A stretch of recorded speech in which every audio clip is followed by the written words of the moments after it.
So it seems like a lot of folks have questions about what a pre-sentence interview looks like, what goes into the pre-sentence report.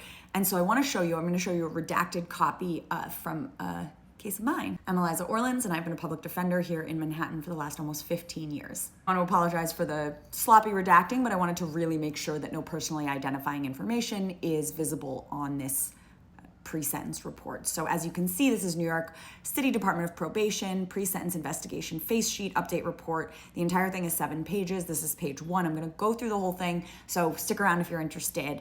And basically it's court, New York Supreme, Trump's will also be, NYSID number. Trump also has a NYSID number that he was assigned. Case number, county, Manhattan, FBI number, sentence promise. This is in the case of a plea agreement, so there's a promised sentence, and this is conviction upon plea, custody status, bail, sentence, return date. So all of those things obviously will be different for Trump's. None of those identify anything about my case. Then it has last name, first name, current address, mailing address, primary phone number, social security number, sex assigned at birth, race, ethnicity, citizenship, alien status, cell phone number, birth date, country of birth, state if U.S. citizen, city of birth, primary language, marital status, height, weight, eyes, color, glasses, contacts, speaks English, interpreter, identifiable marks, that can be tattoos, etc., law actions, defendant interview date, and then docket indictment number, offense date, arrest date, final charges, charge description. Okay, so moving on to page 2 of the probation report. So at the top, it will be the charges still listed. Obviously, this person only had 4 charges, but Trump will have 34. Then the law, it's under the penal law, the section, the subdivision, the class or offense, the degree.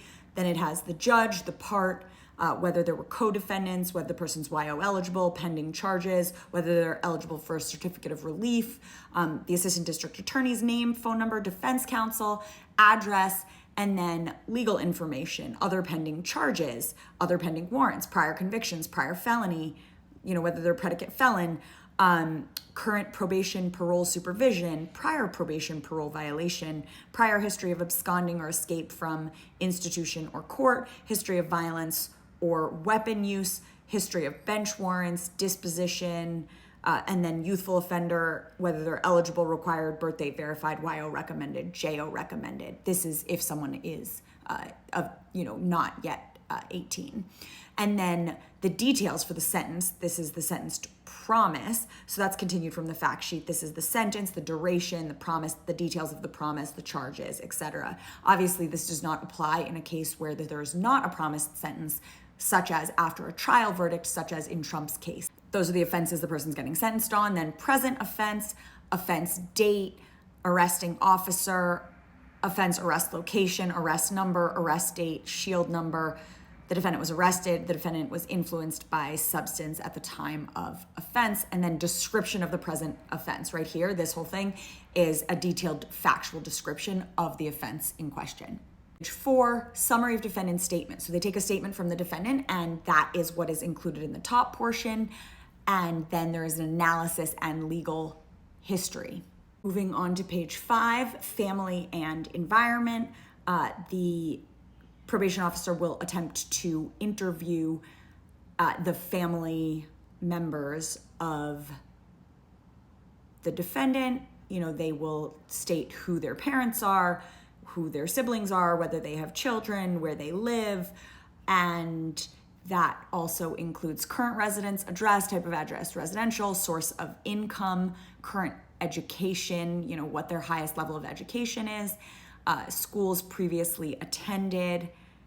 And then on page 6, education, employment, and military, then it will say whether the, if the person graduated from high school, from college, from any subsequent degrees, and what their employment status is, whether they served in the military, and et cetera. And then physical health, talk about their physical health conditions, and then including sex assigned at birth, height, weight, race, ethnicity, hair color, eye color, and then substance abuse, any use of controlled substances or alcohol, mental health history, any history of mental health issues analyzed here. And last but not least, on page 7, there's what's called the evaluative analysis.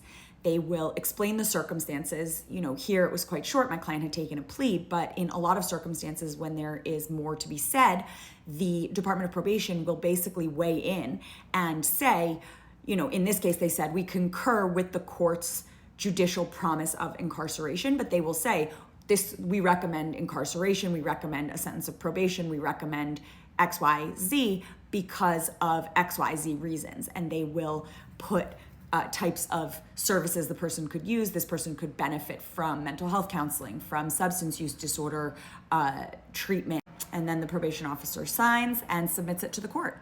I went through that pretty quickly, so if you have more questions or want more details about what actually goes into these reports, I'm happy to share. But ultimately, these aren't that substantive, but I do understand why it's beneficial for a lawyer to be present, and I have never been present for one of them because we are not permitted to be. But now that Trump had his lawyer present, hopefully that will change, and hopefully my clients can also do these over Zoom because Trump received that privilege as well. So anyhow, thanks for sticking with me, and please feel free to continue leaving me questions in the comments, and I really appreciate you all being here.